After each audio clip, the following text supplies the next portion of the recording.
Olá, seja muito bem-vindo a mais um programa Ponto de Vista, o seu espaço na imprensa alagoana para falarmos sobre saúde, essa área essencial para a nossa existência, para a melhoria da qualidade de vida. E hoje nós vamos entrevistar aqui uma profissional que cuida não somente da voz, mas é por esse cuidado que eles acabam sendo mais conhecidos pela fala, é o fonoaudiólogo. E quem está representando aqui a categoria é a Gabriela Sóstenes, que é doutora em fonoaudiologia e especialista em voz, a quem eu já agradeço pela presença aqui conosco. Seja muito bem-vinda, doutora Gabriela. É um prazer. Fonoaudiólogo, a gente sempre diz que é aquele responsável por corrigir algum problema na fala, por identificar alguma deficiência nesse campo da nossa vida. Mas esse é apenas uma das áreas, né, em que o fonoaudiólogo atua, Gabriela. É muito mais amplo no final das contas. Muito amplo, tem várias especialidades, eu acredito que 13 especialidades mais ou menos, mas o fonoaudiólogo ele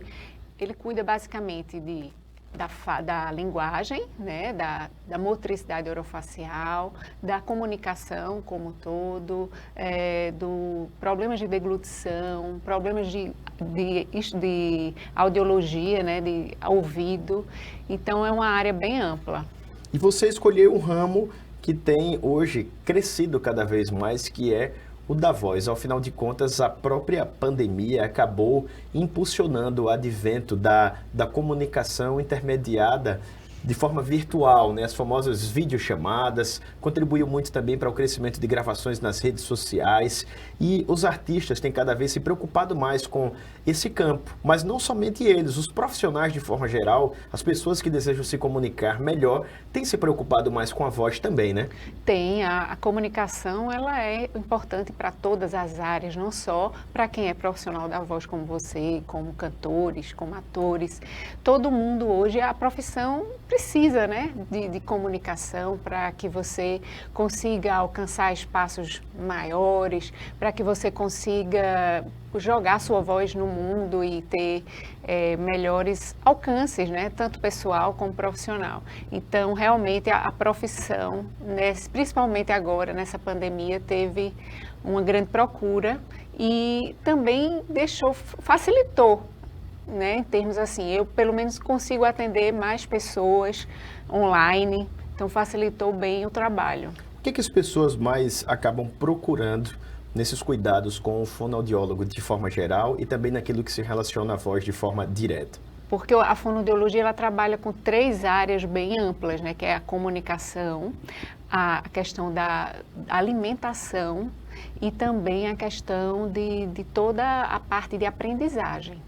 Então, está muito procurado, principalmente crianças com dificuldades de linguagem, de aprendizagem, a alimentação que hoje as pessoas estão procurando muito, né, para trabalhar a questão da deglutição, prevenir problemas também, questão da disfagia em idosos, em todas as áreas, e a voz, né, que é a minha área, que as pessoas estão procurando também para aperfeiçoar a comunicação como um todo, e as pessoas estão mais conscientes em relação ao uso mesmo da voz, estão procurando mais, pessoas quando identificam a rouquidão, elas procuram mais cedo, a questão também de quem tem uma rouquidão, para prevenir até a questão de câncer de laringe, então isso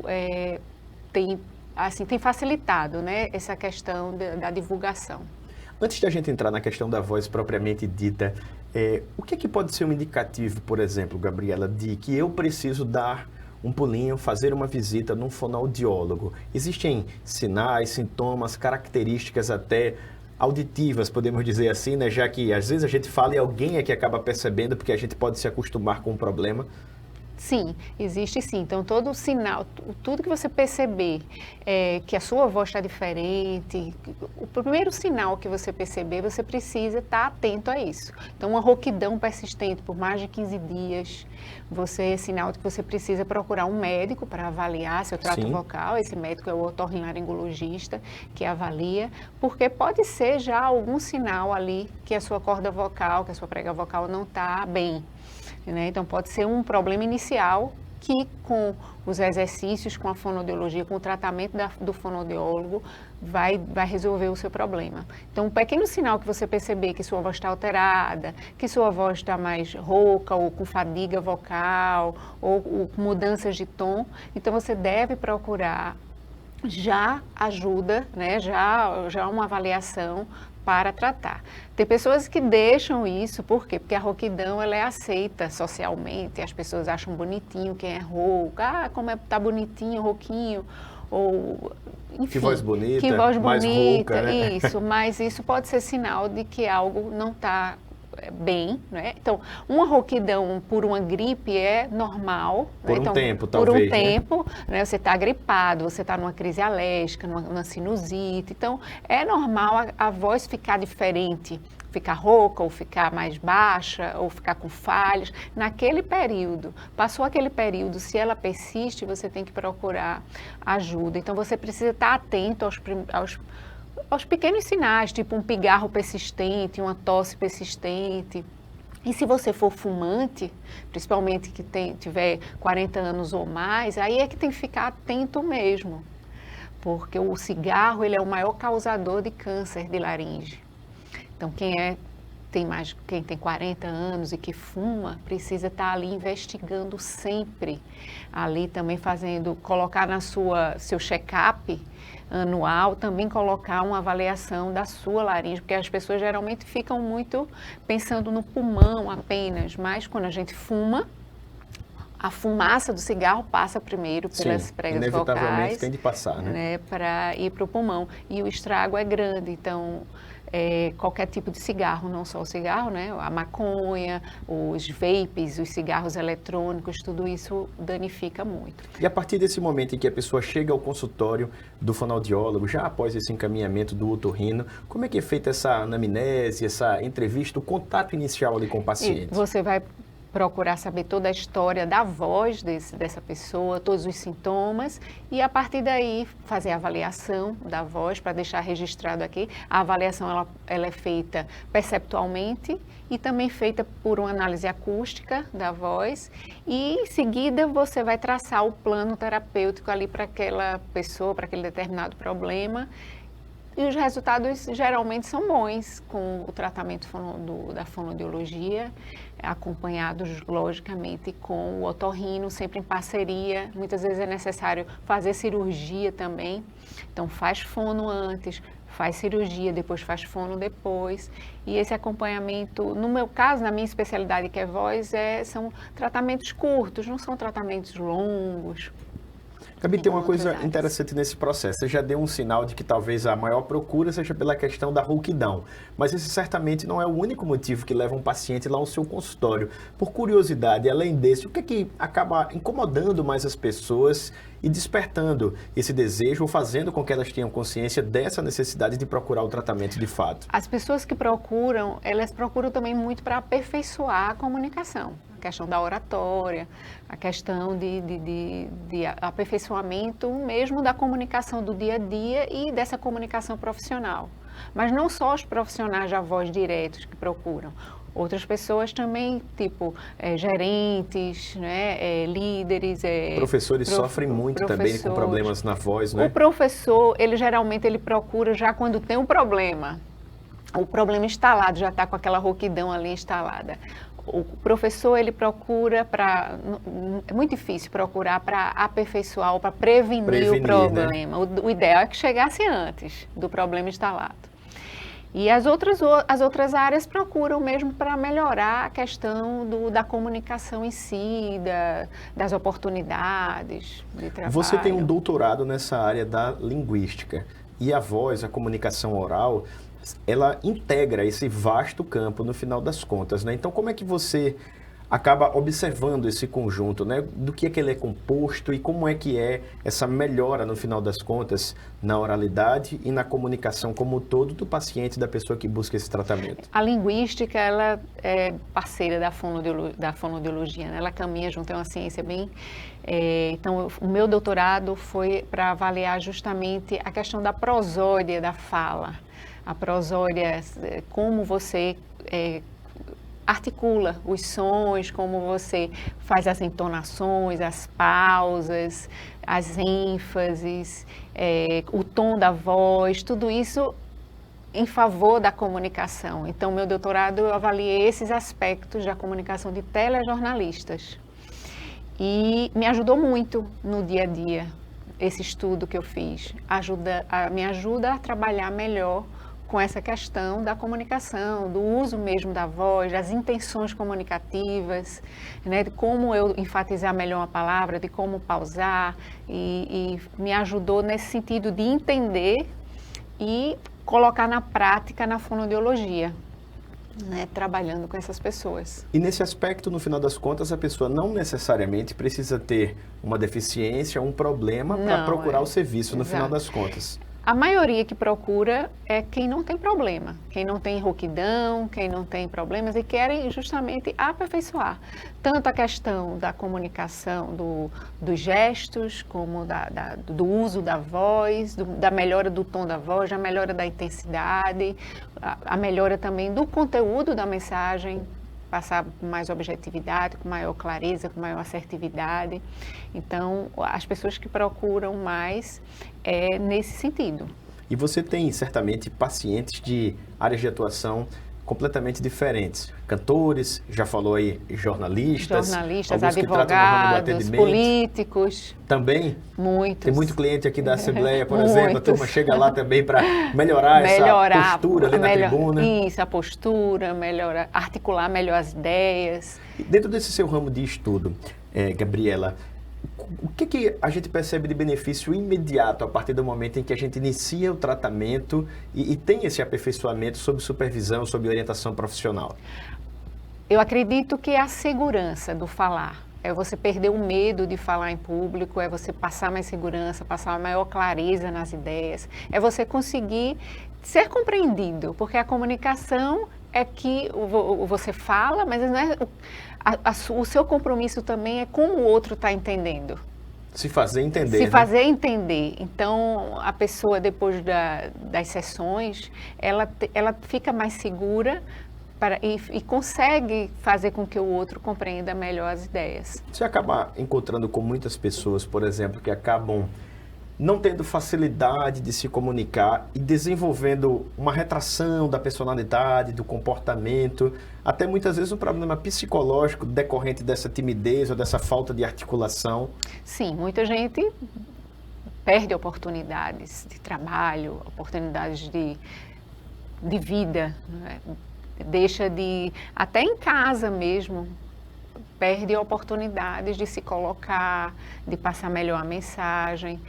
É muito importante o trabalho justamente para que você alcance espaços maiores e melhores na profissão e na vida. Consiga deslanchar muitas vezes, né? Afinal de contas, você pode ser super capacitado, mas como a gente vive nessa sociedade da informação, né, cada vez mais digitalizada, em tempo real, se não tem essa facilidade de articulação, pode acabar, no final das contas, não conseguindo, entre aspas, provar que essa capacidade pode ser efetiva naquilo que é proposto. Nossa, né? A gente encontra muito, né, no dia a dia, pessoas que são super capazes, têm um currículo excelente, mas a comunicação não é tão boa. E aí aquela outra pessoa que não tem um currículo tão semelhante, consegue um melhor emprego, uma melhor oportunidade, justamente por essa facilidade de se comunicar e de se fazer entender, né? De forma empírica, leiga, assim, eu já observei muitas vezes pessoas extremamente capacitadas, mas que não tinham muito essa facilidade. E acabam sendo rotuladas como aquela pessoa que ela é muito inteligente, mas não é muito desenrolada. Acontece também isso daí de ser observado no consultório e que pode ser, no final das contas, um problema desse de comunicação que poderia, com a supervisão adequada, ser solucionado? Lógico, sim. Melhora bastante, você fica mais seguro, mas você consegue articular melhor seus pensamentos, seus sentimentos e com certeza você vai conseguir uma melhor atuação, né, no mercado. Também tem pessoas que, por exemplo, eu trabalho muito com pessoas que estão fazendo concurso, né, que estão em prova oral de concurso público. Talvez certamente de direito, né? Existe muita arguição, não é? Muito. E aí tem muitas pessoas que estão já no finalzinho, na última prova, tem muito conteúdo, mas não conseguem ali, porque na hora da prova oral dá um branco, ou não consegue ali ser tão boa, né? E a gente fala de comunicação, para quem nos acompanha, pode parecer que é só uma questão de saber falar bem, de impostar a voz, mas esse ramo mesmo da linguística acaba nos dando um vislumbre maior da complexidade que é o que a gente pode chamar de processo de comunicação. Eu sempre cito, por exemplo, a comunicação do Chaves, aquele clássico personagem da TV, né? Que diz sim sinalizando não e não sinalizando sim. Tem gente que tem essa dificuldade também, consegue até articular um bom raciocínio, mas o corpo não corresponde à transmissão daquela mensagem. E às vezes as pessoas acabam dizendo assim, mas eu não sinto segurança no que ele diz. E não é no que é oralizado, vocalizado, e sim no conjunto, né, de instrumentos de comunicação que acabam não tendo ou uma consonância ou a eficácia esperada por aquele que está transmitindo a informação e também por quem está recebendo. Exatamente. Né? Muita gente tem um conteúdo maravilhoso quando está falando, mas o corpo é aquela coisa apática, não gesticula, não faz expressões faciais, tem muito conteúdo. E o que é que acontece? Quem está escutando, a pessoa que está ali ouvindo ou participando daquela conversa, até perde o interesse.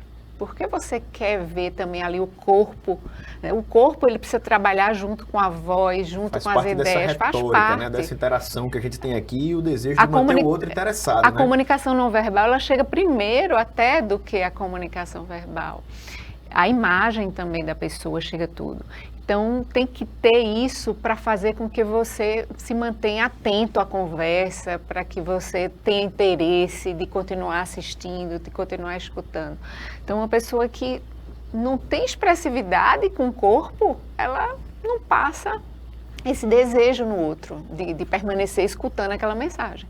Então, é importante estar ligadinho, assim, em conjunto, o corpo com a fala, e a questão da imagem também, que isso diz muito, né? Então, a forma de se vestir, a forma de usar o cabelo, a forma de se sentar, tudo isso faz parte também da comunicação. Tudo certamente faz parte. É preciso saber o que é que a pessoa tem como objetivo também dentro desse processo para, de alguma forma, facilitar o alcance desse objetivo no final das contas, né? Afinal de contas, a própria comunicação, ela é distinta, dependendo daquilo que você deseja informar, com quem você quer interagir. Aí tem de acordo com cada profissão. A pessoa tem que estar ali tentando fazer o melhor para poder chamar a atenção das pessoas, captar, conectar. Então, tem certas profissões que tem certas coisas que vai afastar, outras não. E dentro de uma mesma profissão ocorre também de pacientes seus acabarem querendo coisas totalmente distintas, ou muitas vezes uma coisa que não vai ser muito benéfico, ainda que ele ache que é por ali. Como é que é esse trabalho assim de construção de toda essa imagem comunicacional que tem a voz como parte dela, naturalmente? Tem a voz como parte. Você tem que respeitar muito o que a pessoa quer. Então, a questão do sotaque mesmo. Foi o meu trabalho de mestrado. Então, eu avaliei os sotaques do Brasil. Então, é muito pessoal isso. Então, tem pessoas que querem suavizar o sotaque porque querem trabalhar em São Paulo, no Rio, sei lá, em outro lugar, e não querem que o sotaque chame mais a atenção do que o conteúdo. E outras pessoas não, eu quero manter o meu sotaque. Outras pessoas não, eu não quero mexer no meu jeito de gesticular, é o meu jeito. Eu sou uma pessoa que não gesticulo, eu quero ficar assim mesmo. Então, meio que você tem que respeitar. A gente vai até o nosso limite, a gente não pode modificar o jeito de ninguém. E o bom é que cada pessoa também tenha seu jeito. Essa individualidade, essa individualidade, né? É uma marca também, né? Essa autenticidade. Mas tem certas coisas que não funcionam. Né? Tem gente que fica muito, eu nasci assim, é meu jeito assim, né? Tipo Gabriela, eu nasci assim, eu fui sempre assim, é meu jeito. Assim. Mas tem coisas que não funcionam e que não vão, se você permanecer fazendo aquela coisa, não vai conectar, não vai chamar a atenção, não vai fazer com que as pessoas compreendam. Então, a gente respeita, mas a gente mostra também a melhor forma que poderia ficar. Sempre respeitando o jeito da pessoa, né? A autenticidade da pessoa, que isso é o que é bom. E a partir do momento em que se identifica as necessidades de aperfeiçoamento, aquilo que pode não ser considerado bom, como é que se começa, do ponto de vista prático, esse tratamento, os atendimentos, o aperfeiçoamento? Então, a gente faz uma avaliação e vê o que é que a pessoa precisa melhorar. Se é questão da voz, do tom da voz, é muito fino, é muito grave, é muito intenso, a pessoa fala muito alto, fala muito baixinho, a pessoa não modula a voz, fala sempre no mesmo tom, na mesma intensidade, na mesma velocidade. E aí a gente faz esse diagnóstico. Não, é uma pessoa que já tem todos esses requisitos legais, é uma pessoa que tem um tom de voz boa, baralá, mas essa é uma pessoa que não gesticula, que não faz expressões faciais, tanto faz ele estar falando uma coisa boa como uma coisa ruim, é o mesmo rosto, né? Parece até uma máscara. E aí a gente vai ver o que é que essa pessoa precisa e focar nesses aspectos. Não, ela tem tudo legal, mas ela não é uma pessoa objetiva, não, é uma pessoa prolixa, ela não consegue focar no que é no principal. E aí é um trabalho de mais de conteúdo, de assertividade. Tem pessoas que não conseguem entender, não conseguem falar, muitas vezes simples, porque o bom é você falar simples. Muitas profissões acham que você tem que falar aquela linguagem mais difícil. Por exemplo, um médico, sempre falando naquela linguagem médica. Isso termina afastando. Em vez de aproximar, em vez de aproximar. Então, né? Você não pode falar com a linguagem médica se você está falando para pessoas que não são médicas. E isso acontece a gente também no campo do direito, né? Muitas vezes juridiquês. Você criou até um idioma, esse juridiquês aí que é até combatido, né? Sistematicamente dentro da própria profissão, dentro das estruturas de poder que existem hoje, né? Você precisa pensar sempre quando vai passar uma mensagem, para quem eu vou falar, para quem eu vou conversar. E aí adequar a sua linguagem a esse grupo.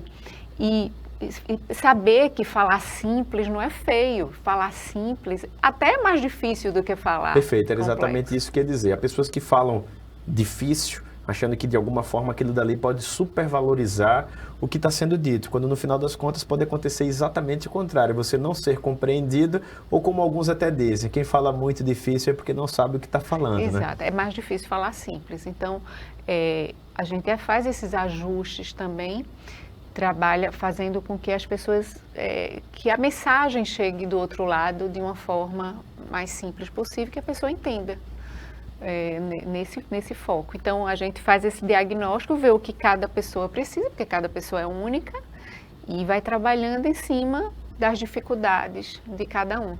Dentro dessa individualidade, vocês acabam precisando também, em algum momento, ou em alguns casos, do apoio de outros profissionais da área da saúde? Sim, a gente trabalha muito junto com o médico otorrinolaringologista, quando tem problemas de voz, de rouquidão, de nariz, né? Porque tem pessoas que têm muito problemas nasais, vive com rinite, sinusite, e isso afeta a voz, porque a voz não só é pregas vocais, a voz ela é todo o trato vocal. Então a gente tem que ter uma saúde do nariz, uma saúde da boca, então também o dentista, né? Então quando uma pessoa tem uma oclusão dentária que não é legal, isso afeta diretamente na fala, nos fonemas, na produção dos fonemas.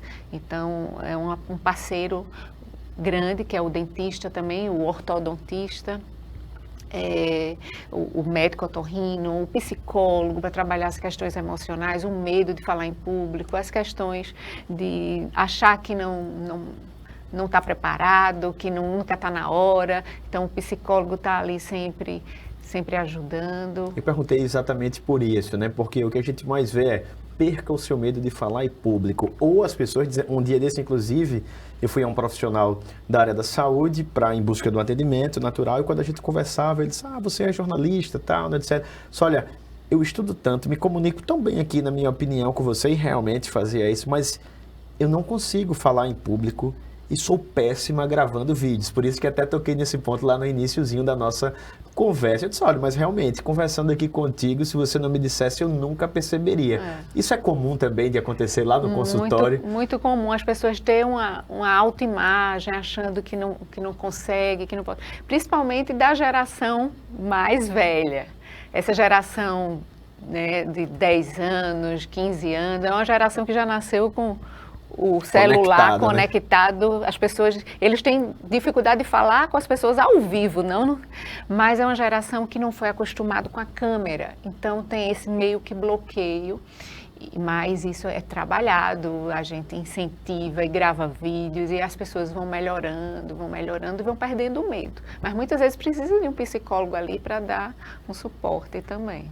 Cantores, como é que é feito os tratamentos, já que a maioria, certamente, já chega com uma voz muito boa, com uma comunicação facilitada, afinal de contas, isso é quase que uma coisa natural, né, no âmbito das profissões ligadas à arte. Existe um tratamento também para esse público assim, mais cuidadoso, feito com um profissional também da área da música? Os cantores estão procurando muito para aperfeiçoar. Não estão procurando tanto como no início da minha carreira, que eu já tenho 26 anos de formada e procuravam muito quando tinha um problema ali, já tinha nódulos vocais, quando já estava com pólipo e com problema ali. Eles hoje estão procurando para cantar melhor, para aperfeiçoar ali, para dar agudos melhores, para conseguir chegar no final do show sem rouquidão, sem nada, com a voz mais... com uma voz mais potente, né? Estão procurando esse aperfeiçoamento, tanto do fonoaudiólogo como dos professores de canto. Então, o cantor, ele chega para aperfeiçoar isso, para ter agudos melhores, ter uma extensão melhor, uma tessitura melhor, ter a melhor voz cantada mesmo. Isso. E quais os principais cuidados que não apenas profissionais que lidam com a voz, mas a população geral deve ter para evitar o desenvolvimento de um problema nas pregas vocais, um problema com a voz? Primeiro de tudo, você está atento à sua voz. Qualquer mudança que a voz está mostrando de rouquidão e tudo, procurar ajuda médica. Não só a rouquidão, mas a fadiga vocal, o ardor, o queimou, o pigarro persistente, a tosse. Procurar logo um médico, porque tudo no início fica mais fácil resolver. Sem dúvida.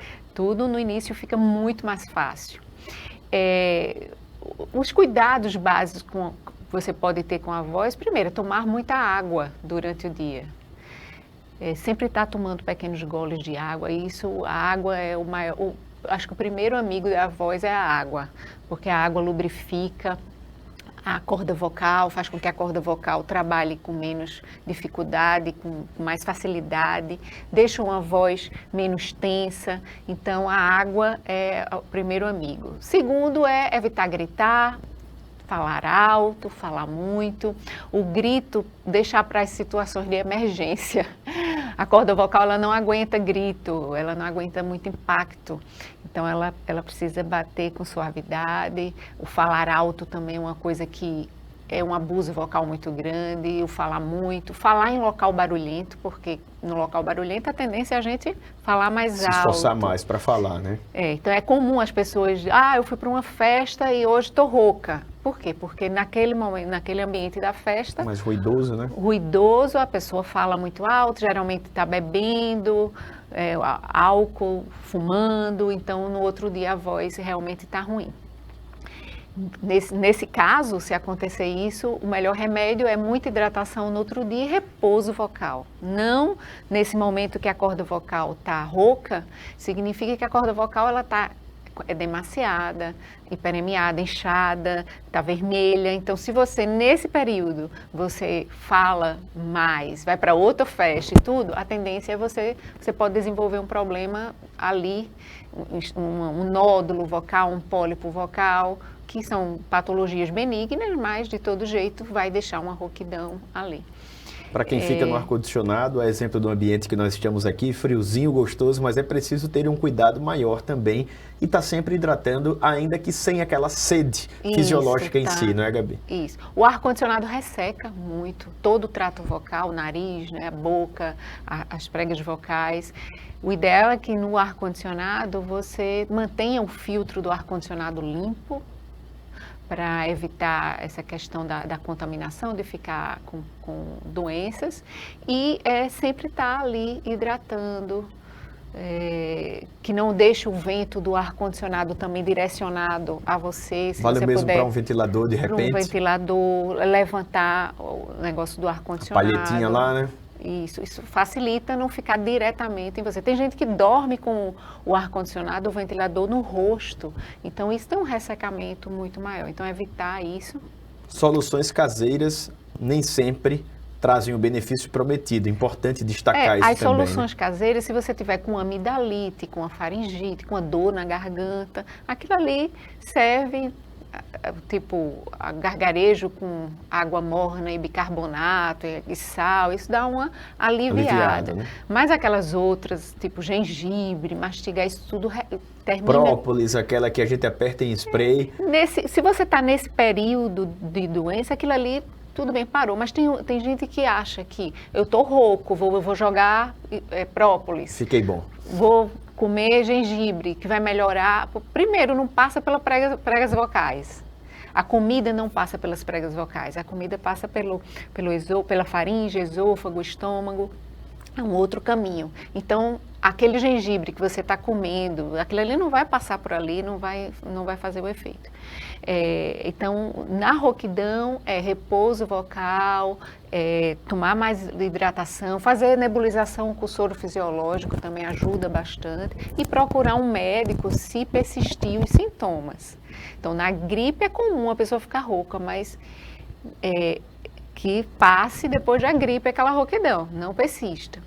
Nesse período de gripe também, que a pessoa está gripada, que a voz está mais rouca, evitar abusos vocais. Por exemplo, se você é um professor, se você é um cantor, um jornalista que usa muito a voz, nesse período de gripe, se você abusa mais da voz, você pode desenvolver lesão, porque a corda vocal ali nesse período vai estar bem demasiada, premiada, e isso é o abuso. Então, as patologias, elas costumam aparecer muito nessa fase que a pessoa está gripada ou numa crise alérgica e abusa da voz. Nesse período você precisa estar muito atento e poupar a sua voz, hidratar mais, tomar medicação se tiver necessidade. Seguir o recomendado, né? Doutora Gabriela, passa rápido, mas a nossa meia hora aqui falando sobre saúde da voz, de toda a nossa comunicação, está chegando ao fim, mas eu gosto sempre de deixar esse último momento para que o entrevistado, que sempre nos alegra por estar aqui conosco, possa mandar o seu recado, passar o seu @ no Instagram para que alguém possa entrar em contato, tirar mais alguma dúvida, pedir uma orientação, e você pode ficar à vontade nesse momento para falar direto com a nossa audiência. O recado que eu deixo é para você que tem uma rouquidão já, que tem essa rouquidão persistente, procurar uma ajuda, procurar uma avaliação médica, e se você for fumante, aí é que precisa estar atento mesmo. Se você for fumante de cigarros eletrônicos, maconha, aí que deve procurar uma avaliação do otorrino para verificar, porque tudo no início a gente tem uma grande chance de resolver, tanto com a fonoaudiologia, com o tratamento da fonoaudiologia, como com o tratamento médico, cirurgia. Então, é esse recado que eu deixo, é ter atenção à sua voz, ter um cuidado maior. A gente não consegue ver as pregas vocais, mas a gente consegue escutar a voz, e a voz ela não é normal ser rouco. A rouquidão é sinal de que tem algo errado nas pregas vocais, e que você precisa investigar. Eu sou rouquinho desde que nasci. É rouquinho desde que nasceu, mas não é. A corda vocal ali deve ter algum problema naquela situação. As rouquidões, quando você nasce já, possivelmente é uma lesão benigna, mas é importante investigar. Muito obrigado, doutora Obrigada. Gabriela Sóstenes. Eu conversei aqui com essa simpatia, que é doutora em fonoaudiologia, especialista em voz, também professora universitária lá da Uncisal, que é a Universidade de Ciências de Saúde aqui do estado. E agradeço a você também pela sua companhia, tanto na TV Assembleia, você pode estar assistindo aí direto no canal, ou você que nos acompanha também nas redes digitais, como o YouTube, que é a nossa plataforma de compartilhamento desse conteúdo. E falando nisso, você pode pegar esse link e encaminhar também para aquela pessoa que você acha que vai se interessar por essa temática, se inscrever no canal e ficar ligado também, se ativar as notificações para acompanhar as próximas edições, os próximos conteúdos que, se Deus quiser, virão. Mais uma vez, muito obrigado pela sua companhia e até a próxima.